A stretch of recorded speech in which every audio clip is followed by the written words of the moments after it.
République populaire du Yémen du Sud, entre mer Rouge et océan Indien, un pays grand comme l'Italie. 1 500 000 habitants qui vivent depuis toujours dans une extrême pauvreté. Pays où le désert le plus absolu du monde vient buter contre des montagnes fertiles, sculptées de main d'homme. Ici, les hommes ont choisi la révolution. Charnière entre la Méditerranée et l'océan Indien, le Yémen du Sud fut pour la Grande-Bretagne le bastion principal sur la route des Indes. En 1967, l'insurrection armée chassait les Anglais. L'Union soviétique venait la remplacer, suivie par la Chine. Aujourd'hui, leur rivalité pèse lourd sur la politique de la République populaire du Yémen. Son engagement socialiste l'isole des autres pays arabes, les régimes progressistes se méfient de son radicalisme, les conservateurs la combattent ouvertement. La frontière du Nord est le théâtre d'une guerre larvée dont le meneur de jeu est l'Arabie saoudite, trouvant appui au Yémen du Nord. Aux abords de cette frontière, une Jeep blindée précède les convois à cause des mines. Ce sont les exilés, sultans déposés, militaires épurés, propriétaires dépossédés, qui paient des hommes de main pour poser ces mines chaque nuit. Chaque matin à l'aube, les hommes des forces de défense du territoire vont à pied le long des pistes, avec pour tout détecteur leur instinct de chasseur. Voici la moisson d'une semaine dans le secteur de Beyhan.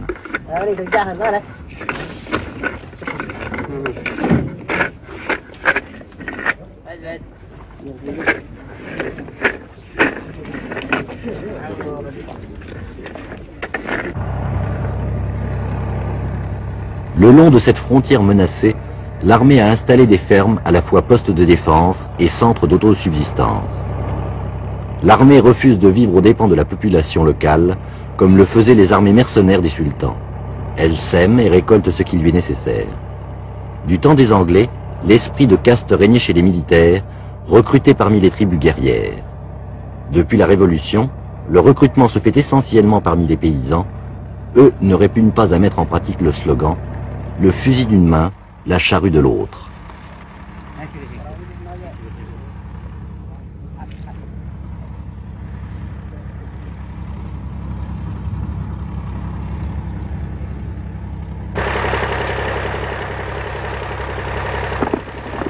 Les paysans de la région, jadis méprisés, se voient soudain portés au rang de défenseurs du pays.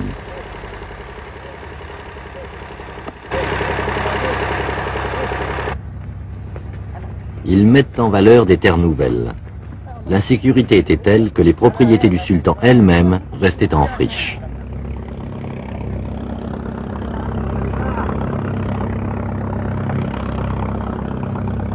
Derrière ce bouclier, les paysans pauvres ont trouvé le courage de s'attaquer à leurs seigneurs.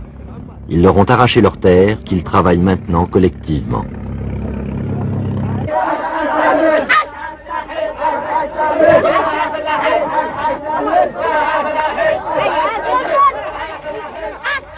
La réforme agraire, promulguée après l'indépendance, était restée lettre morte.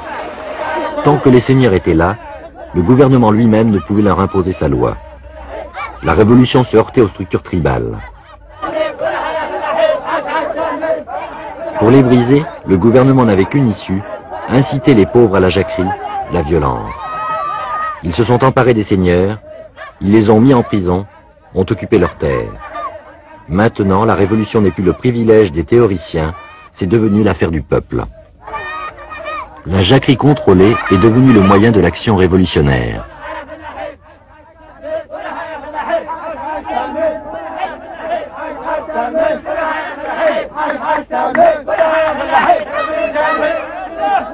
Sur la mélopée archaïque qui rythmait le travail, se posent les slogans politiques, repris en écho du fond du puits que les hommes désensablent, un puits creusé il y a 2000 ans.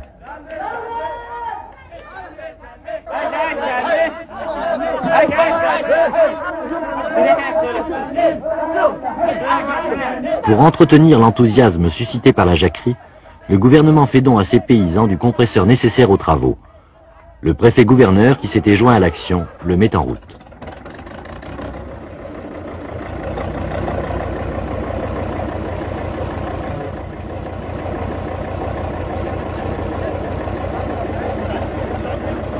نستلم المركز الأول Comme à Cuba, au premier jour de la Révolution, on voit partout au Yémen ces barboudos d'un nouveau genre.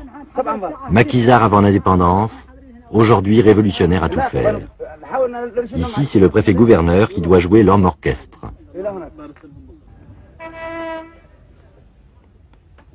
Behan, sa résidence, est la ville principale de cette province frontière, une sorte de camp retranché.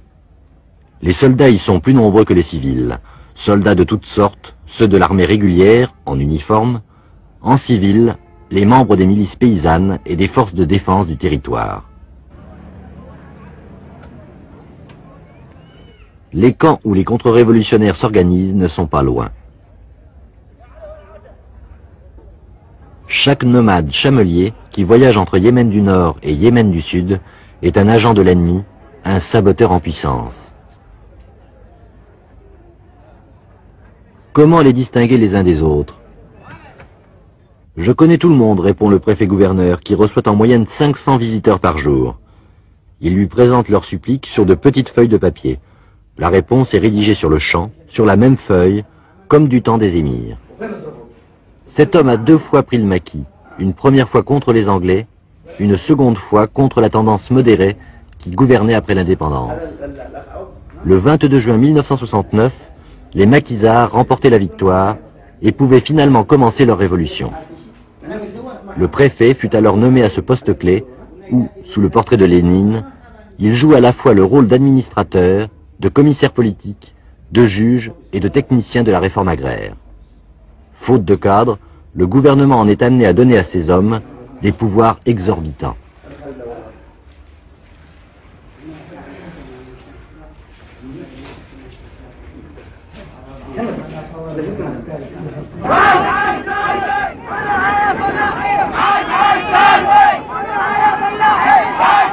Il ne suffit pas de distribuer la terre.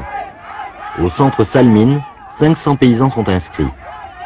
Après les avoir incités à chasser les féodaux, il leur faut apprendre qu'il ne s'agit pas d'un simple changement de propriétaire, mais de structures sociales nouvelles à mettre en place. Dans ces régions où l'individualisme tribal était poussé à son comble, ce qu'il faut apprendre d'abord, c'est travailler ensemble.